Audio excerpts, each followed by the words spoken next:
Hey guys, what's going on? Eddie here, and I'm joined always by my brothers Steven, Matt, and we are Geekin and Drinkin. And today we're coming at you a little bit far from home, Spider-Man, if you didn't get that, in Austin, Texas, at Hops and Grain Brewery. We've been privileged enough to come over here, do a little sit down, and take a little tour. So let's go check it out, guys. Let's see how it is. First, have y'all seen a new Avengers 4 trailer that just dropped yesterday? I haven't seen it yet, but I'm real interested in seeing Emily Blunt as Mary Poppins.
What's going on, guys? Eddie, and I'm here joined by always Steven? I'm Matt. and we are Geekin and Drinkin. Today we are very excited because we are joined by founder Josh Hare and director of marketing and sales Sheila Garcia here at Hops and Grain Brewery in Austin, Texas. We are very, very excited to be invited, down up here to Austin. It's a little colder up here than San Antonio, but it didn't stop us from coming up here to enjoy the wonderful tap room and get a little feel of what's going on here. So thank you for having us, guys. I really appreciate it. Yeah, thanks for coming up. Absolutely. So we've had Hops and Grains on the show once already. We featured New River beer, which is delicious. Today I'm drinking Zoe with peaches. You're drinking. I kind of got a surprise beer. Looks like it might be the terpene drink. Terpene drink, was the same one that we're And drinking. then I'm going to go ahead and enjoy the porticulture here. So With apricots. So cheers, guys. Excellent. Cheers, Yeah, absolutely.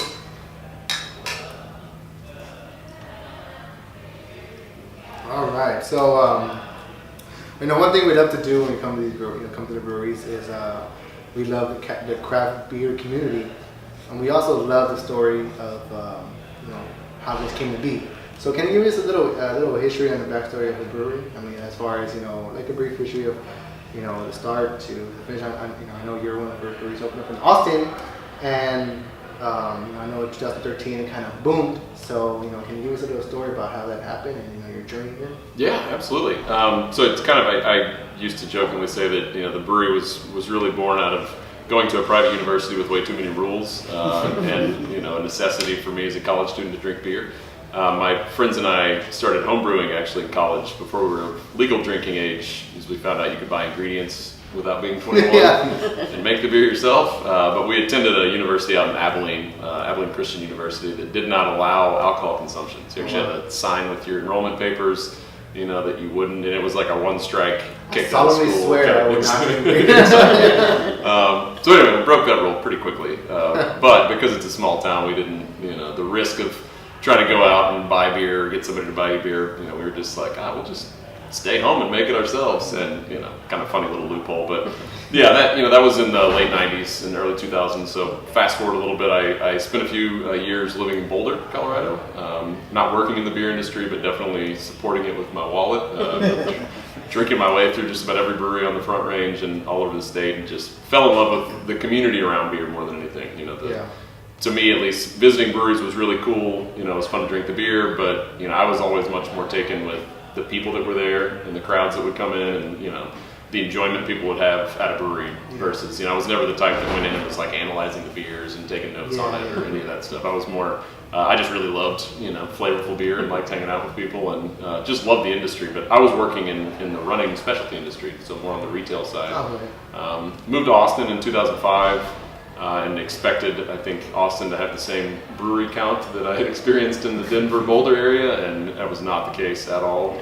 Come to find out, obviously, there were a lot of regulatory hurdles that were keeping, I think, small producers from opening here. But stayed here for about 3 years working in the retail trade, and kind of got, got a wild hair to, explore a little bit more about why, Austin was such a rich, city in music and food and culture and, entertainment. But I couldn't figure out why there weren't, breweries like there were all over Colorado. So I left my job. Decided to pursue, this concept of opening a brewery that, more than anything, really kind of tried to market itself as, engaged in the community, engaged in environmental stewardship, and then marketing to folks that, would not be the typical craft beer consumer. So going after really anybody that likes beer, likes community, likes getting outside, likes fitness, likes golf, likes socializing, exactly. And we really, my thought process at least was, if we can make a product that integrates into all of that and that makes sense, from a price standpoint and from a flavor standpoint, but also has a bigger mission than just the beer, that we could be, embraced by a community, and especially a city like Austin that loves local and loves to support the products that are produced here. So put together a business plan, actually raised all the money, oddly enough, to open the brewery from people from the running industry. So runners and cyclists that I had, either coached or trained with. You know what, and that's a funny thing, because I know as far as San Antonio, our mother, she's a real big cyclist, as well as my brother. And I know that they love their craft beer, they love their community, so that makes perfect sense. Yeah, when people always laugh, they're just like, God, like runners and beer, that doesn't make any sense. You're clearly not a runner. They run to bar to bar. Exactly. And almost as much as like I exercise more if I know I'm going to be drinking and eating more that week. So it's like it just supports my consumption on the beer and food side. So. But yeah, so we put together a plan, found this building in East Austin in 2010. Before East Austin, had really taken into the kind of development that it's gone through over the past, 5 to 6 years. Moved into an old vacant warehouse that is now, it's kind of in the middle of, the hip epicenter of East Austin. But at the time, it was still considered somewhat far, far east and far away. So you've seen a growth in this area as far as exponentially, it's been a while. But for me, we opened on a shoestring budget, kind of like most breweries that started up in the time frame that we did, 2010, 2011, and so real estate was that was always a limiting factor. We had to find a place we could afford, but I didn't want to be in a big industrial strip center, out on the periphery. I wanted to be in the middle of a community, because to me it's a lot easier to make an impact when you're accessible. And in Austin it's difficult to find places that the zoning allows for alcohol production. And this building was one of the last ones in East Austin that still allowed that without having to also do food service. So yeah, signed a lease here. We opened our doors in 2011, myself and one employee. Did everything for the first year. We delivered all of our own beer, self-distributed, brewed it all. We operated a tasting room as well, even though you couldn't legally sell anyone beer. We had to give away samples by selling a souvenir glass that you then fill up with a free sample. But yeah, it was a pretty wild ride. I never, people always ask, like, what was your 10-year plan when you opened? It was 1 year at a time just to stay open. That was my 10-year plan. The ambition to do that, to open a brewery with 2 people, and like, what was going through your mind at that point? I mean, did you think you were going to succeed, or we just like, oh, it's just like you said, take it 1 year at a time? Yeah, well, my approach was always, I wanted to, and it's a lot of the reason why I didn't sink a ton of money into the brewery when I first opened it. It was important for me to make sure that we could see, a product market fit and proof of concept that it would actually work, that people would like the beer, that we could even make good beer. It's one thing to make good home brew and have your friends say, oh, this is great, you should open a brewery, which is, a story that you hear a lot. It's a whole other thing when you open it's kind of like, oh, you sing good, start a band. Yeah, exactly. But yeah, it turns out like the brewing is a fraction of what actually goes on to run, a successful brewery. So I learned that pretty quickly. And after about 3 years, really found that there was no way that I could keep unfortunately keep doing all the things that I really, really wanted to do, which was brewing and working, you know, on the production side. But, you know, in order for me to really offer any opportunity to my employees, I needed to step back from, you know, kind of the day-to-day of the production side and really focus on growth.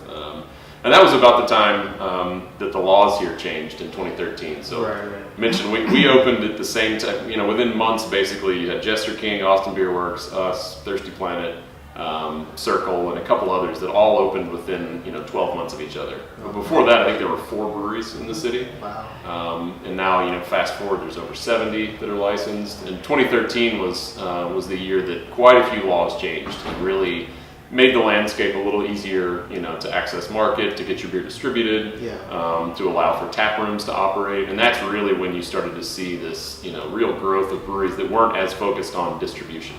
They were just focused on make it all on site, sell it all on site, and it's a fantastic business model. And during that time, I mean, when you had to really, you know, you had to really show that you're making a difference there. Did you see a change? Did you see the support from the community as far as, like, you know, people coming to the tap room and investing in the beer and buying the beer, you know, coming back and getting, like just, like having the growth there, you know? Did you see that affect them? Oh, for sure. Yeah, I think this is kind of a funny and it's a terrifying story at the time when it was happening. But we had literally just brewed our first 2 batches of beer. So it's been a year doing construction, permitting, licensing, all that stuff.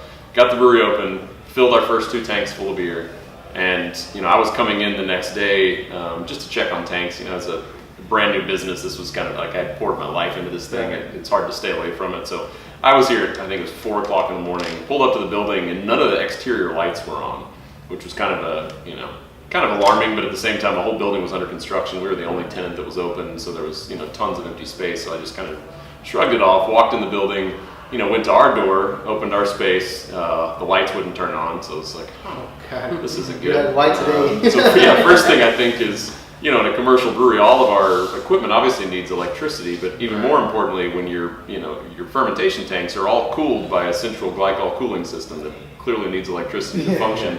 And so if temperatures get out of the range that you need them to for fermentation, you know, it can ruin a batch of beer. So that was the first place that my mind went, is just like, what the hell's going on? So I grabbed my flashlight and I'm running around, and like literally nothing has power. Everything is off. And I turn around and my flashlight goes past our electrical panel and I see the front panel ripped off and all of the wiring had been pulled out. So someone had come in overnight, backed a winch truck up to our main electrical panel outside because the construction crews hadn't locked up any of the electrical, and they pulled like $10,000 worth of 3-phase electrical copper wire. Oh, wow. Ripped it out of the entire building. So they had gone through to every panel, clipped all the wires, ripped all the wire through, and they were in and out. You know, your emergency lights have like a 2-hour battery life, and the emergency lights were still on. So they had come in, shut the power off, pulled all that out, and left in less than 2 hours. I mean, it was like, it had to have been a crew that knew what they were doing. Talk about ambitious. Exactly. And luckily for us, it was October, so it wasn't, it wasn't cold by any means, but it also wasn't the blistering, August temperatures. So, we immediately got in touch with the electrical company and then our electricians, and they were able to get the brewery back up and running in 24 hours. The problem was those first 2 batches of beer were not, for me, I didn't feel comfortable shipping those out. The beer tasted fine, but again, it's your first batches of beer, so how do you know what fine is? Like, how do you compare it to? Hey, we could relate because our first episode. But it went good over time. So. Right.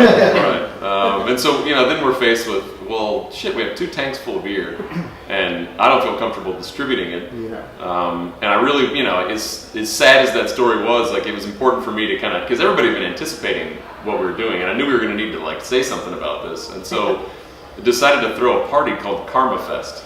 So the concept for me was that I wanted to somehow bring some good energy, back into the building after that tragedy. So we gave the beer away for free and just had a suggested, donation basically. And we had some souvenir glasses. And we went through almost 20 barrels of beer on a Saturday. Went through all 500 pint glasses that we had. And that was the first time I think that I really realized the impact that beer can have on a community. Because I didn't know half the people that came out, but they knew of us and they knew what we were doing, and most of them were in the neighborhood. And that's really, I think, that was probably the most memorable piece of our opening that really inspired me to continue to try to pay that back to, because that could have, it could have gone really bad. And we were able to not only, at least come out of that, on the other end, but also built, a fan base of folks that that we felt really, we felt committed to since that day, and we've to me that speaks to the craft beer community, or even the beer community in general. Like when I say to people, hey, I host a podcast that talks about movies, I'm gonna drink beer. People are like, oh, you just get drunk. No. No, when we talk about craft beer, we love the passion. We love the ambition. We love to support craft beer. It's not just about getting drunk. No, it's about the culture. It's about the community. It's so much more than just drinking a beer and getting drunk. No, it's much more than that. And this proves exactly that. It's beer, but it can make a big impact.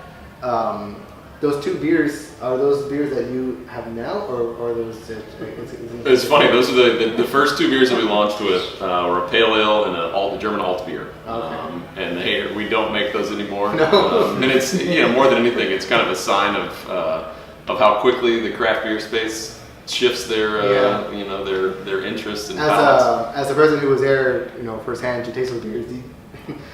Do you miss those beers? Every day. Every day I miss those beers, yeah. And more, for me, it's nostalgia. That that was... Hey, maybe one day you produce a beer called Nostalgia Ale. Right. Hey, there you go. But Sheila definitely on the social media side gets these random posts all the time. When are you going to bring Alteration back? Or when are you going to bring Bell back? Yeah. And we, of course, want to be like, why didn't you buy it when it was we wouldn't have had to change it out. It was there. Right. Yes. So fast forward, you're there. At this point you still have the two employees. It's just you and me and one other person. Yeah. Another person. So bring us to when you start. You guys need to bring more people on. When does that come into play? Yeah. So it's funny. My wife let me know first that it was time to hire more people. You're never home. Well, it was more. She was proud of what I was doing and is incredibly supportive and still is to this day. But she was just like, "You're gonna kill yourself in a year if you don't." It's okay to ask for help. If you don't bring more people. And I was more intent on making sure that it's a big responsibility as a business owner to hire someone. Because you ultimately are, it's up to you to make sure that you make payroll, that you provide them with benefits, that you provide a career that's, an honest day's, pay, and you actually can live off of that. Austin's not a cheap place to live. Yeah. And so for me, I was always the type of, business owner that was like, well, I'm just going to take as much on myself as I can until we're at a place where I know we can afford, and so that, I think I still do that to a degree. We should have, positions filled that we still don't have filled. That, it's just because I would rather put that money back into the staff that we already have than take responsibility off of my plate. So, but it was pretty quickly, we realized that, the market wants a lot more of our beer than we're currently producing. And in order to make more of that beer, we need more bodies. So we brought on our first hire outside of the two of us that opened the place. He was a tour guide for a local beer tour company, and he had been bringing tours by the brewery. And it's just an incredible personality. This magnanimous, he was a theater major, and just had this incredible presence about him. But was he also very knowledgeable on beer. He wasn't just like a performer that faked his way through the beer scene. He actually knew what he was talking about, and he was incredibly entertaining to be around. What more can you ask for? Exactly. And the one thing that I knew we needed to find help in was our tasting room, because word spread pretty quickly, that we had, not only that we had a tasting room, but we had an air-conditioned tasting room, which very, very few breweries had that at the time. And so he came on to help with the tasting room and then help with packaging. And from there it really, it was pretty, our hiring was kind of not slow, but during those first 3 years it was very methodical. We brought someone on, everybody started in packaging, because to me that's the last step, that your beer is touched by our employees before it goes to the consumer. And if you can't do that job well and respect that job and do it with high quality and consistency, then I don't think you deserve to be anywhere else in a brewery. But it is one of the most important elements of production. You can do everything right, and if it's not packaged properly, beer goes to Yeah, trash. I mean, I could contest to that because I've had a beer recently that I'm not going to name the brewery. I'm not going to badmouth anybody, but it's just the beer was great. The can was not. Yeah. And I was just like.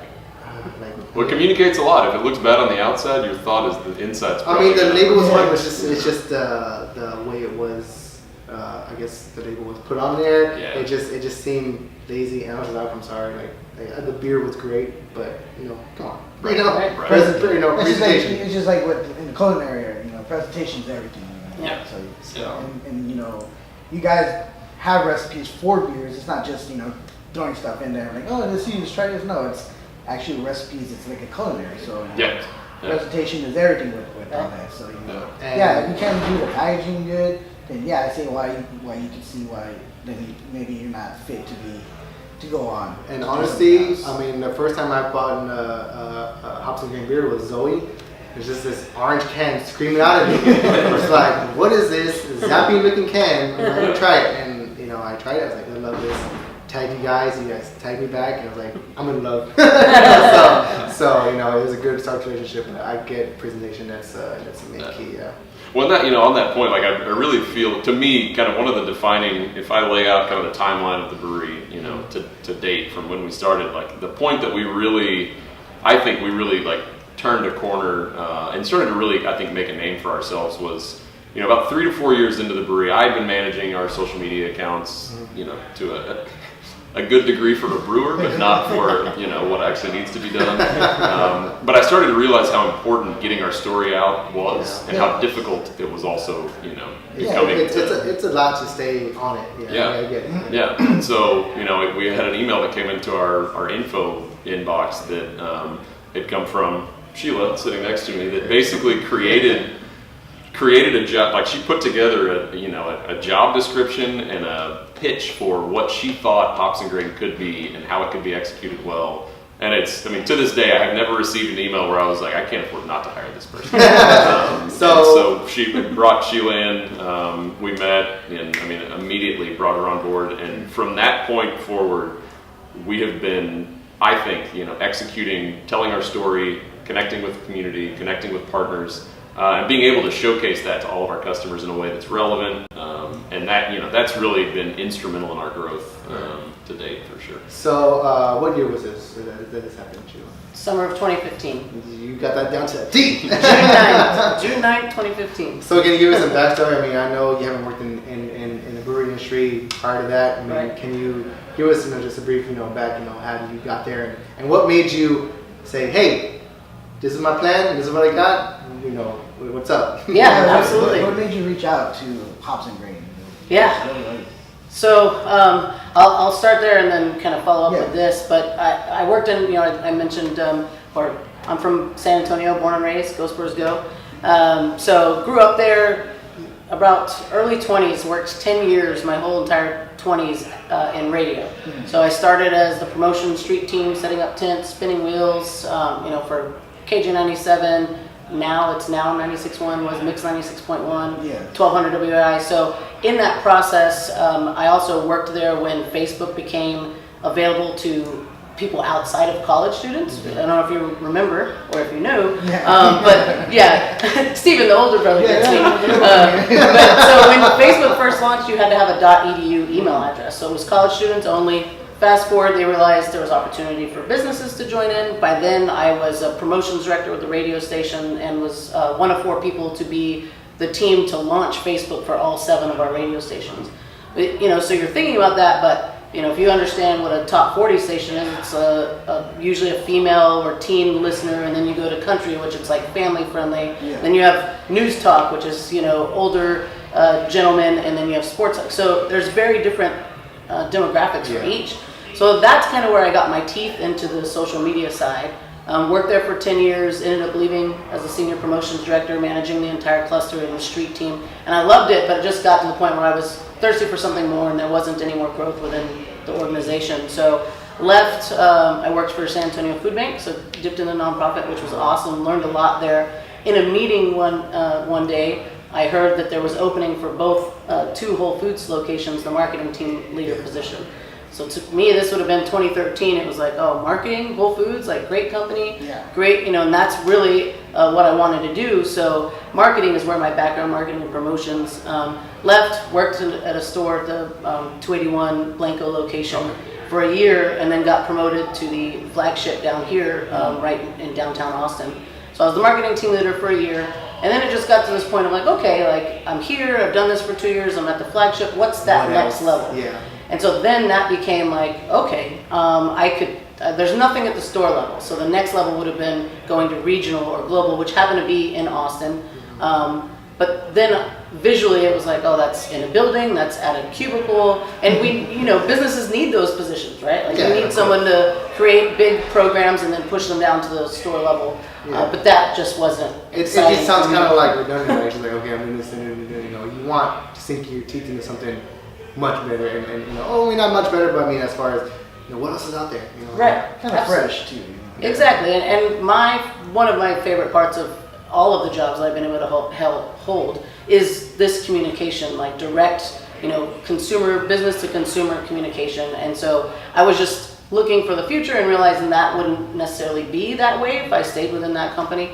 And so I had this realization and I was 35 at the time, so it was kind of like, okay, like what is this next 5-10 year plan of my personal growth? And it became something like, I worked for a large conglomerate radio station cluster, and Whole Foods is great at being local, but they're also a large corporation. I wanted to be a part of something small and be part of that growth and watch it grow and help tell somebody's story. And ironically, I put in my 30 days at Whole Foods and had no plan of where I was going to go. I had applied at a ton of startup, it's Austin, right? So startup tech jobs. But my best friend who actually worked at Ranger Creek in San Antonio at the time, their team had an outing. So like 4 of them came up from Ranger Creek. She was like, hey, we're going to go to lunch at the ABGB, the Austin Beer Garden. I was like, yeah, like I don't have a job right now. Like, let's meet up. So I'm sitting there in a craft brewery. I'm talking with fellow craft brewers. And it just had this epiphany of like, oh my gosh, this would be a great industry to be in. Went home that day, researched the breweries in Austin. I looking at their websites, looking at their social media, because I also realized what I wanted to do was at that time, okay, I want to focus on social media and events. That's what I love to do. So that's how I narrowed that down. And then looking at what these organizations, these companies, these breweries did, what spoke to me. And so I emailed 4, 2 never replied. But one replied right away. It was very nice. It was like, hey, unfortunately, breweries our size can't really provide this position, the quality salary for this position. But here's a link to I think it was bevforce.com, but a plethora of other, beverage jobs. And I'm sorry, and Ron, what year was this? So this would have been spring of 2015. 2015, okay. Yeah, so right, when he mentioned 2013 was kind of an extra boom in Austin. So I mean that's just a boom, these craft breweries are growing. But they're like 2 to 3 years old. Yeah, so they're still trying to like gain their traction, gain their feet. I understand that. We want to grow. It's just kind of hard for us to, give you that, that position, because we're still growing, Right, absolutely. And as Josh mentioned, he was the owner and brewer and doing social media. So sometimes you have to do that for as long as you can, right? And so that was the one of 3, and Josh Hare from Hops and Grain replied about a week later and was, hey, let's go ahead and chat and meet up. And so got to meet him. He was going on a work trip shortly thereafter, so he came back, and after our interview gave me kind of a plan of like, go ahead and create what else could you do? Like, give me some examples of what you would bring to the table, specific, what kind of social media posts, what kind of events. And so I worked on that, and after speaking with him, learning more about really, the sustainability side, which is something that I've always been dedicated, and we only have this one planet, right? Or at least as we know of currently. So we need to take care of it, and I love that from Whole Foods, and okay, I have this in a craft brewery company, and then he was all about community. I mean, one thing that I loved learning, and still to this day, consistent events that we've been a part of since day one or have grown, but people are like, oh, I remember y'all used to sponsor this event. Urban Roots is an organization that we've been sponsoring for practically 7 years, our entire existence, and people still remember Josh donating beer to those events. And so that was another side, that community side, right? And then quality. I always want to believe in anything that I'm working for. I cannot represent something because I'm too real. It's too much on my face. So I needed to like the product, and I mean, absolutely, definitely top quality product. And so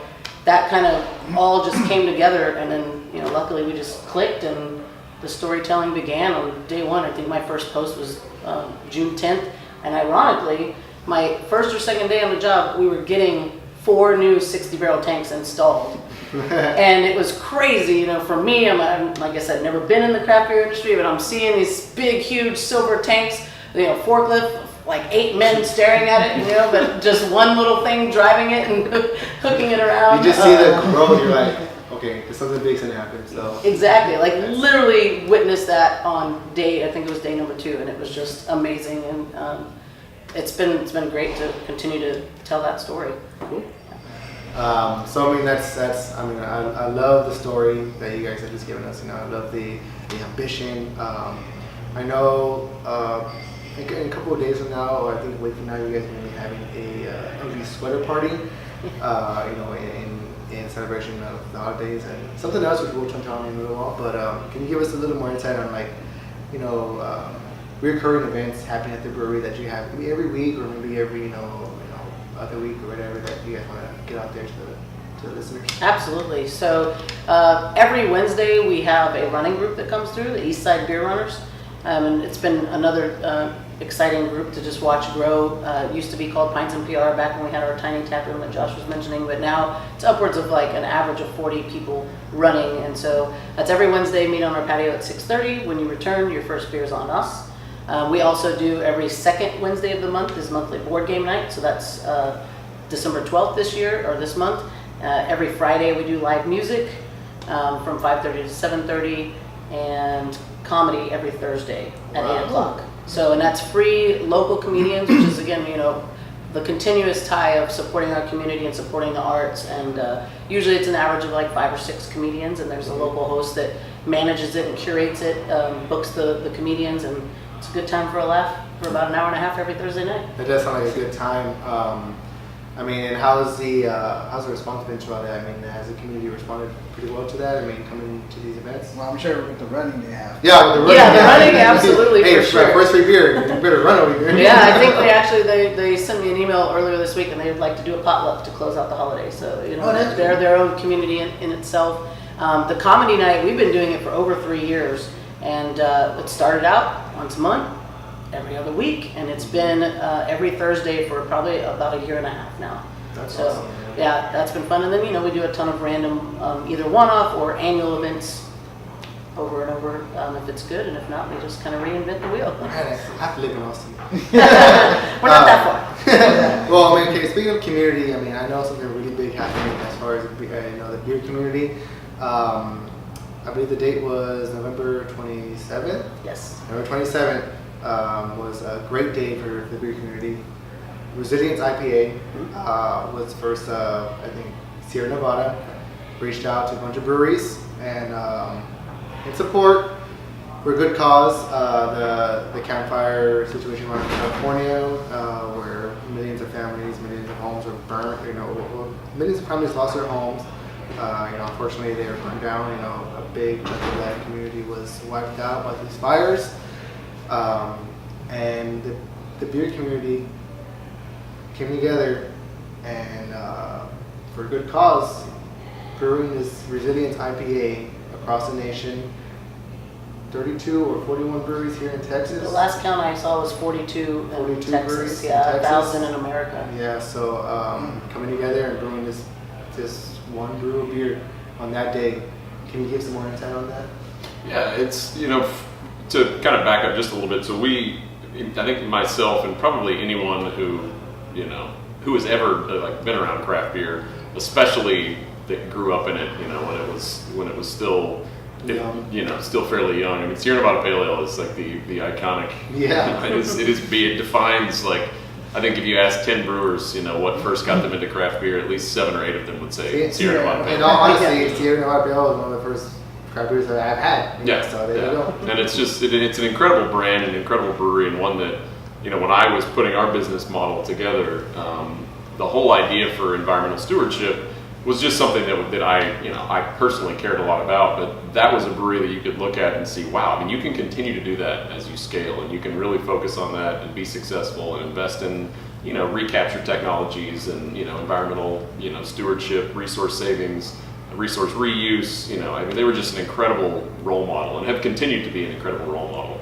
I think anybody that, that looks that wants to aspire to be something great, like that's a company that you can pay attention to and, really see something great. And as I think a lot of us in the industry saw, it was either their Instagram or Twitter account that posted this just terrifying picture from the top of one of their fermentation cellars, where you could see the fire. Literally, they shut down. I don't know how many days they were shut down, but shut down because a lot of their staff lived in Paradise and in the area.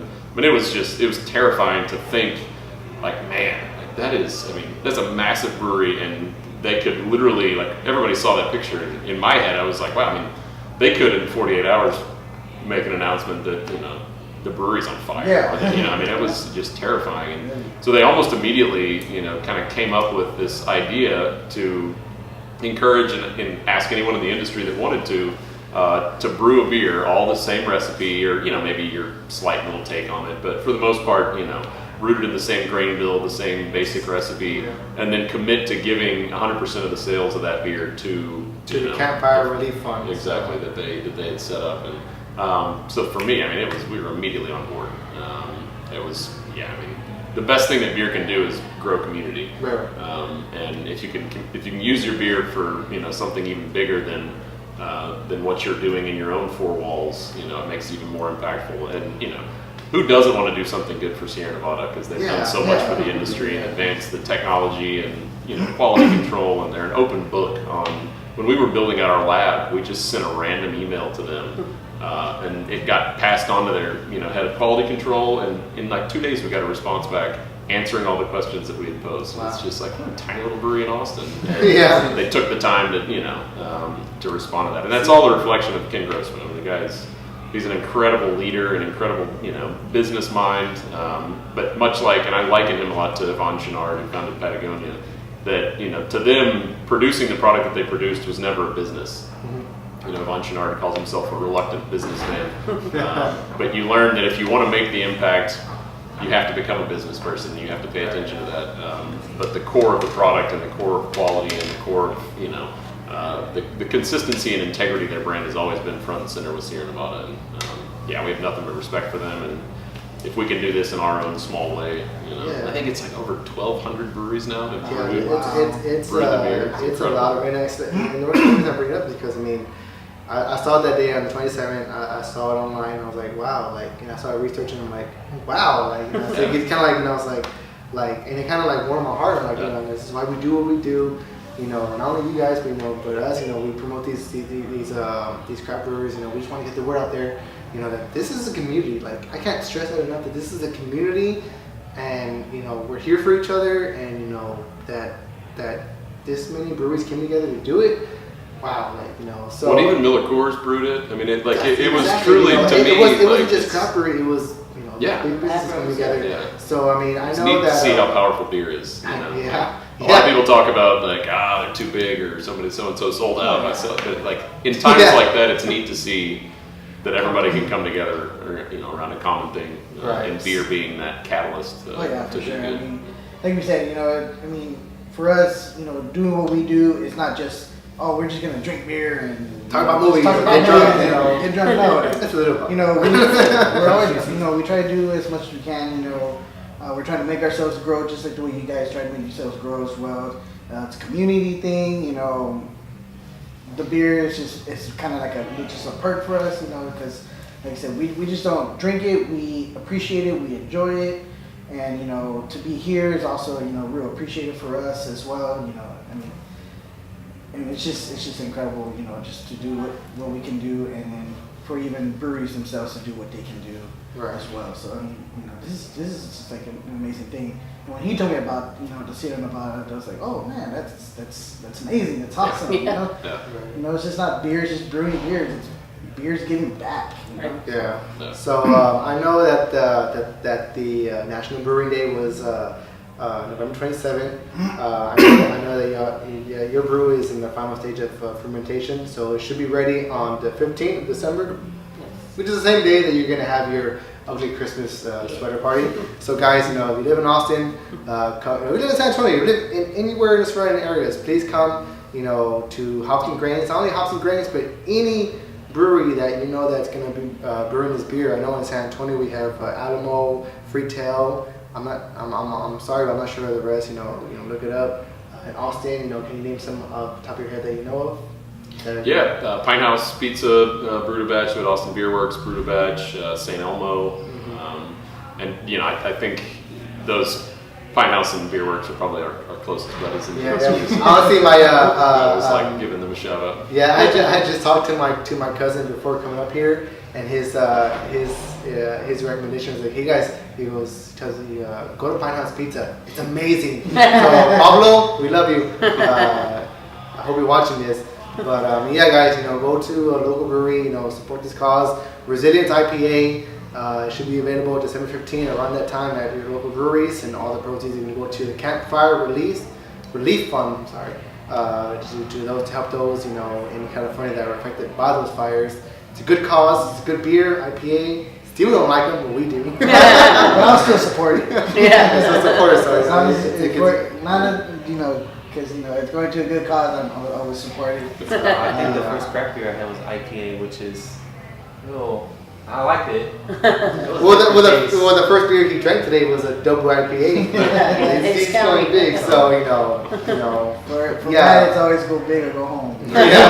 So guys, if you know a local brewery that's going, that's going to be having this beer, go check it out. Drink the beer, support the cause. Even if there's a brewery that doesn't have the beer, support local breweries. It's all we're here for. And we love the community. So go check that out. So Resilience IPA is coming in the future. Is there anything else that you guys can comment on as far as the future? What's in the store as far as Hops and Grain? Have any new beer surprises coming out? Any new future plans coming out that you could touch on? Absolutely, yeah. We're and I feel like we're always trying to do something new. One, to just feed our own curiosities, but then anybody that has been to a craft beer bar or talked to anyone that works in the beer industry, keeping up with the consumers that want something new every single time is it's definitely fun, but it's a challenge. Because we distribute our beer throughout kind of Central Texas, so San Antonio and Austin, predominantly, and we have 6 core brands that the bulk of our production is really focused on producing those beers. We package in cans, and then obviously kegs for draft sales. But we do like to innovate, and it's the reason why we've invested in a quality control lab, or one of the reasons at least. We've got a small pilot system that we can operate on, and our tasting room is really the place that at least once a week we're tapping something new. Some variation on something like the Zoe with peaches, or the porter with apricots, or new IPAs that we're experimenting with, trying out new hop varieties, things like that. So we're always working on new things here. But the biggest thing that we've been, working very hard on for the past 2 years is a new brewery in San Marcos. Oh, so we're in the very final stages of getting that project completed and open. It's a much larger production space that'll really enable us to focus that facility on the beers that we make year-round and distribute. And then our Austin brewery will be kind of turned over to exactly. It'll be like an R&D plant. What better way to visit the outlets? Do a couple of hours of shopping, right? And go get some Hops and Grain beer. Reward yourself with a beer. Yeah, absolutely. So that's been the big thing for us, is really getting our team into a place where we've got a leadership structure that's ready to make that transition, as well as we're going to be operating ultimately 2 different production facilities now. One that's a little more focused on smaller scale R&D, and then one that's focused on growth and scaling. So it'll be fun. It'll enable our staff, at least, a lot more opportunities in terms of career growth. And it'll also enable us to have a place that we don't have to tie up valuable core beer production space to be able to experiment on something new, which has been a limiting factor for us for sure over the last couple of years. Just walking through your brewery, we saw that. Obviously, Zoe and Brewer beer are high in demand. You see those cans stack up to the roof. So that's very exciting to hear that, that main focus is to be, another wonderful brewery in a good town, San Marcos, not too far away, in the middle of San Antonio and Austin. Right. It's right there. College- So, Right College in City. between. College City, there you go. It's a river city as well. We like to be next to You water. guys live in San Marcos, be excited about this. This is amazing, So, that this tap room here, I could vouch for it. We could vouch for it. That it's a wonderful place to be at. Great environment. Great environment. Open. They have a great Prince painting. You'll see it. Shout out Janice Fallon. And Rudy. Opens at 10 a.m. to 10 p.m. Every 7 days a 7 week. days a week. Yeah. And Try to if- keep it easy for you. and if you wake up before 12, you don't want a beer, come get some coffee because they Yeah. have some coffee. The coffee they're gonna brew here. Can you give a shout out today? Yeah, it's Tweed Coffee Roasters who roast all the coffee that we produce here. They're great. They operate a number of cafes as well under the Houndstooth Coffee is the name of. They've got some shops in Dallas and in Austin, and then Tweed is their roasting arm. So we get all the coffee from them. They helped us build out our coffee program and source the equipment, and been awesome partners. They also sell our beer in their cafes. Yeah, that's cool, man. It's always That's nice, so. sharing the love. One time down here, I'm gonna get myself a cup of coffee. So, one last thing. So what's going on? Eddie and Steven here from Geekin Drinkin. And we want to thank you guys so much for checking out this episode of our visit to Austin, Texas at Hops and Grain Brewery. We were just watching an interview with Josh and Sheila. Unfortunately, some of the footage we shot did get lost due to technical difficulties. But fear not, you didn't miss much. What you pretty much missed was us talking about movies. We love movies, they love movies, and that's the gist of it. Pretty much like Eddie said, it was just a movie discussion. Just talking about the different types of genres we're all interested in, some of the new stuff that's coming out as well. How Josh and Sheila are both moviegoers, especially Josh, who's an avid moviegoer with his family.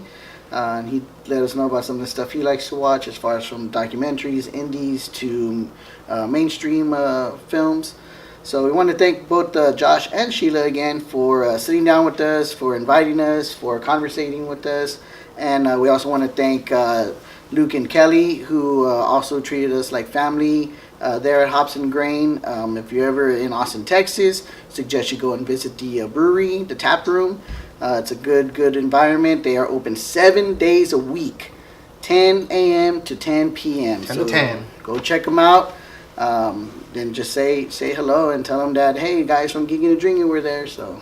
Not only do they have great beer, they have coffee, and also coming in late December, they're going to have Resilience IPA. And for those of y'all, if you remember from the interview, Resilience IPA is going to be available at a bunch of breweries in the country. There's a link in the description below of a list of different breweries in the country that are going to have the Resilience IPA.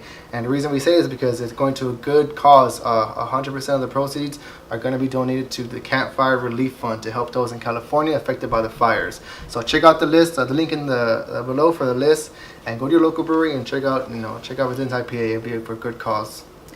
Again, Hops and Grain is going to be one that's going to be brewing it in Austin, Texas, and then a few here in San Antonio as well. Again, just check out the list to see where in the United States that a tap room or a brewery in your area is going to be brewing the Resilience IPA. We couldn't express our enjoyment going to Austin any more than what it was in the interview and going there. So again, thank you everybody. Thank you for watching. If you have anything to say, please let us know. Leave us comments, leave us questions. Reach out to us. Eddie, do you know the social sites for us? At Twitter and Instagram, you can find us at Geekin_Drinking.